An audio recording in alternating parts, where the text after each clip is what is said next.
Hey guys, Alex here, back again. I'm doing something a little special. The Avengers comes out this week, and I felt that I should do a review of all the Avenger movies leading up to it, just because, well, I felt like doing it. So, here, basically, what we're gonna do first is start with the very first Avenger movie that they did, which was Iron Man back in 2008. It was, yeah. So this movie going into it, I knew very very little about Iron Man, but I did I did do some research and I learned about it a little bit. I learned about the characters and a little bit of the side story. And so going into it, I was very excited. Plus, I'm a huge Robert Downey Jr. fan. And let me just say, okay, pros and cons. Basically, I'm just gonna break it down pretty simply. Casting wise, perfect casting. You couldn't have picked a better cast. Robert Downey Jr. is the perfect person to play Tony Stark. There is really no one else that could have played him, in my opinion. And basically, everyone else's opinion is that no one else could play him either.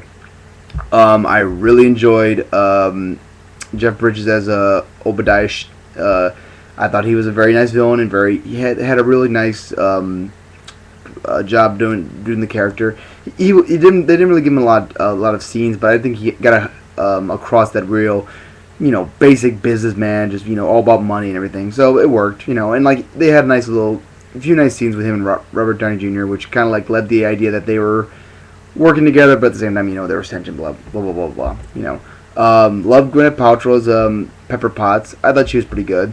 I thought they did a nice job of like showing that she's kind of the one that takes care of Tony, kind of showing that there's already been a relationship established before the movie, and just kind of building it throughout the movie. So I like that a little bit. Wasn't a huge fan of Terrence Howard as Rhodey, just because they didn't give him a lot of scenes. So you didn't really get a chance to really get to know the character that much. The only thing you knew about him was that he's a military guy and he trusts Tony and he's friends with Tony. Blah blah blah. I like the guy who played Jarvis, Paul Bettany, the voice of Jarvis. I thought he was kind of interesting. Just add a little bit of extra character to the whole thing. And that's about all. There's not really a lot of main side characters besides Tony, Pepper, and Obadiah and Terrence. So casting wise was very very good. The action was great. A lot, especially the three fight scenes. The one in where he has the first suit, the scene where he helps the town, and then the final battle with Ironmonger was really cool. And I liked how they kind of made that the battles represented the end of the one act. The first act, second act, third act, so on. And so that was really nice. The ending was pretty cool and actually was very nice and set up very nicely for the sequels. And I felt really, just very well done. Special effects wise, beautiful special effects. The Iron Man suit looked incredible. I really like the scenes where he's building the suit too. That was when he's in the workshop. Those are some of my favorite scenes in both movies, and I really enjoyed those just because I thought the laboratory setup was really cool. Now the negatives. Basically, it's just kind of the side characters. You didn't really get a chance to see much of Pepper. You got a little bit of her. You got a little bit of interaction with her. She's kind of the only character that really got a lot of time on screen besides Tony. Obadiah, you got a little bit of his. You learned a little bit about him, like how he worked with Tony's father, and you kind of got the idea that he didn't like the fact that Tony was in charge and not him. But you didn't really get a chance to really know what his motivations were, besides the fact that he wanted to be where Tony is. You didn't really get a chance to know Terrence very well, even though, and it kind of worked out because they replaced him in the very next movie, so kind of worked out that well. And also the agent, I can't remember his name. What was his name? Agent whatever, the guy who was the representative of Shield. He was kind of entertaining just because he just kept showing up and using the long name for Shield. I just thought he was kind of a nice character, but like I said, not really a lot of side characters in the movie. But so they focus more on Tony, which I guess can't mark it down that much. But I would still give this a movie probably a 9 out of 10. Very very good. If you haven't seen this movie, then shame on you. I'm sure everyone has, at least fans of superhero movies anyway. So then we move on to Iron Man 2. And this one was not quite as good as the first one, but really, did you guys? Then I don't think anyone expected it to be as good as the first, but it did a very good job. Once again, great cast. Still very very well done casting wise. Mickey Rourke joined the cast as the main villain. I can't remember what villain he was. Ivan Vanko. I don't know what his supervillain name was. I think it was like Whiplash and Crimson Dynamo. He's a mixture of the two of them. Don Cheadle joined the cast as Rhodey, and I think he did a better job actually. Again, they didn't really give him a lot of chances to shine as a side character. You got to see a few more scenes with him, and it was all right, but you didn't really get an idea of what his motivation were. You get the idea that they did a better job of conveying that he is caring about Tony, especially when Tony's going through his struggles with like the palladium poisoning in his chest, and like you see, like he sees how weak Tony is, and like how much like this pressure is getting to him, and like so I think that was a very well done scene. Um, Scarlett Johansson was a nice little addition. They didn't really give her a lot of time to do much, but like they kind of kept her character kind of a mystery, which works. And I heard that they did a very nice job of conveying her as a more powerful person in the Avenger movie, so I'm looking forward to see what they do there. Um, Sam Rockwell was very nice as Justin Hammer.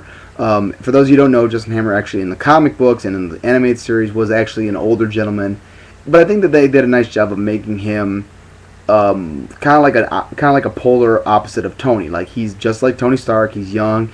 He likes to have fun and likes to joke around and everything. And at the same time, they kind of made him look more like he's the more he wants to be like Tony. I think they did a nice job there, and I think he made a bit more. I think he did a very good job of being the character. Although I think that the old man thing would have worked well, but they just did that with Obadiah in the last one, so I understand why they wanted to go with a younger one and make it a different story. Like the personal struggle story with like Tony going through the fact that he's dying because of the palladium poisoning was very nicely done. Robert Downey did a very nice job of playing the character as a character, basically acknowledging the fact that knowing the fact that he's going to die soon and trying to make the world better and trying to leave behind means to keep his legacy going, like to help the world and help make the world a better place even when he's gone. So I think they did a very nice job of conveying that. Really, the only negatives for me were the comedy was a little too much. They did a little too much comedy in this movie. While in the first, kind of not to the extent of Transformers 1, where Transformers 1 they had that very subtle comedy here and there, and then Transformers 2 just went over the top with it. Kind of the same here, only just not to that level. There was just a few too many comedic scenes.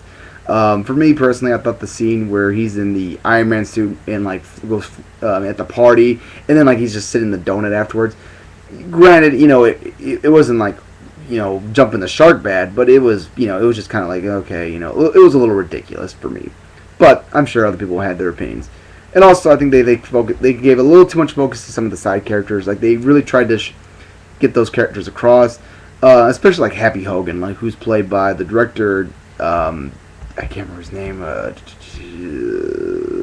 Jon Favreau.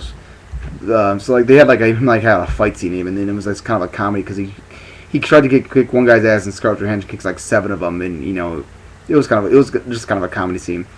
But I think they focused a little too much on the side characters, a little bit too much. But they did a good job of getting them more better across. But just my personal opinion, I'd give this one an 8.5 out of 10. It's still a great movie, and obviously these two movies are probably the most consistently good Marvel sequels back and forth that they've had. You could say Spider-Man, but I think that after, but I don't know. I think that 2 is a lot better than 1. 1 was just a little too cheesy for me. But anyway, look back for tomorrow for me. I'll probably do the Incredible Hulk tomorrow night. And that's it for now. Take care.